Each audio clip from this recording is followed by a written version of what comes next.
back again for a Ronglish interview with Ron Atkinson to talk about the season coming up with the Premiership. Obviously, our main thing to talk about at the moment is the Championship Playoff final between Swansea and Reading. Reading have come in with a run of form. I fancy them to win it. You fancy them to win it? There you go, the interview finished. Thank you very much. I think both managers have done very well. Brendan Rodgers, since he's gone to Swansea, ironically enough, after being sort of moved to one side at Reading not so long ago, and McDermott comes in. He came in last year and he'd been teaching the youth team, training the youth team. Steps up to the plate. They have a great cup run last season, just almost make the playoffs, almost might get through. This year they've come on another surge, and I see their team as having a lot of match winners. And so you see Reading winning? I think Reading will win it. Okay. I think they'll win it. But of the other two teams that have been promoted already, QPR and Norwich, so if you think Reading's got, so we're going to have QPR, Norwich, and Reading in the Premiership. How do you think those three are going to do? Is it going to be they're going to be struggling? Are there any quality teams? Are they going to come in? Obviously, QPR have got some funding. Do you think they're going to bring in some guys that can they've stay got up? funding, but are they going to spend it? Yeah, there's been no indication yet that they would.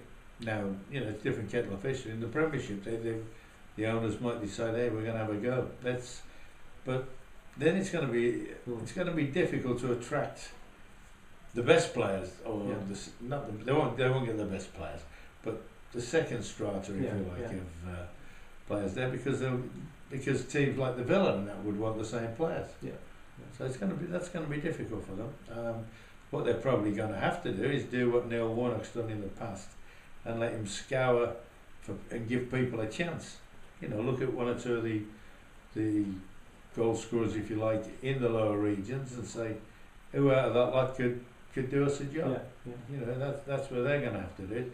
Norwich is, they've always a chance on their home ground. Norwich, I don't know if it's because teams travel all over Europe now, but always when you played at Norwich at one time, you always thought it was a long old trip and a hard place to get a result at. And they may find they may just get by on their home record. And the manager's done exceptionally well, Paul Lambert.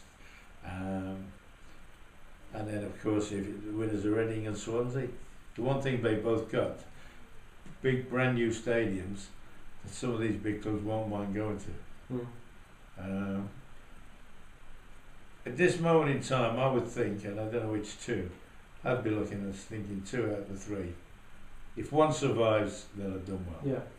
But in terms of winning the Premiership next season, you've already said on the previous recording that Man City have now got themselves together, and you think they'll be up there to challenge. I think Man City will put in a real challenge next season. Do you think Liverpool now, with Kenny Dalglish and do you think they can put a serious challenge in, or is it going to be top 4? No, they can't challenge for the league, I don't think, Kenny's team.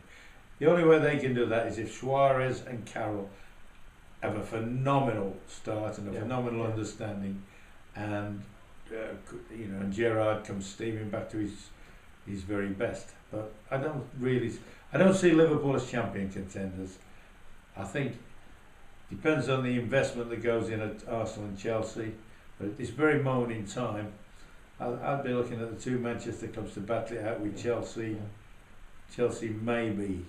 Once again, they haven't even got a manager. Who do you think could edge it then?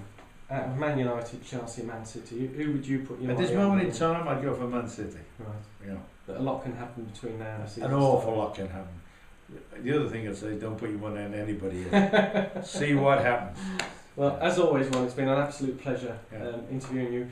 I've been Donato Esposito interviewing Ron Atkinson for the Ronglish podcast. Thank you all for listening to us over the season, and we look forward to seeing you again next season, and hopefully you'll have a great time with us. So from me and from Ron, goodbye and thanks so much. Tora Lit. And see us all on ronglish.co.uk.